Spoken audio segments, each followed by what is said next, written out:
Good morning అండి. భారతదేశ జనాభా లెక్కల కార్యక్రమం 2027లో భాగంగా ఈరోజు నర్సీపట్నం మండలంలో ఎన్యూమరేటర్స్ అందరికీ కూడా జనాభా లెక్కలు సేకరించుకు వెళ్ళేటటువంటి ఎన్యూమరేటర్లకు కిట్లు పంపిణీ చేయడం జరిగిందండి. రేపటి నుంచి అంటే 1/5/2026 నుంచి 30/5/2026 వరకు కూడా ఫస్ట్ ఫేజ్ మనం జనాభా లెక్కలు సేకరించడం జరుగుతుంది. ఇందులో భాగంగా మా ఎన్యూమరేటర్ అందరూ కూడా ఫీల్డ్కి వెళ్ళి ఫస్ట్ హౌస్ లిస్టింగ్ బ్లాక్స్ తాలూకా బౌండరీస్ని అన్నీ నిర్ధారించి హౌస్ లిస్టింగ్ చేపడతారు. ఇందులో జనాభాని లెక్కించడం జరగదండి. ఈ ఫేజ్లో 2027 ఫిబ్రవరిలో వచ్చే సెకండ్ ఫేజ్లో జనాభాని లెక్కిస్తాం. ఫస్ట్ సెన్సస్ హౌస్ని మనం ఐడెంటిఫై చేయడం జరుగుతుందండి. రేపటి నుంచి ఈ కార్యక్రమం మనం మండలంలో ప్రారంభమవుతుంది.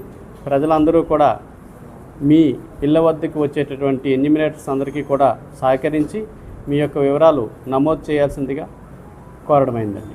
Thank you.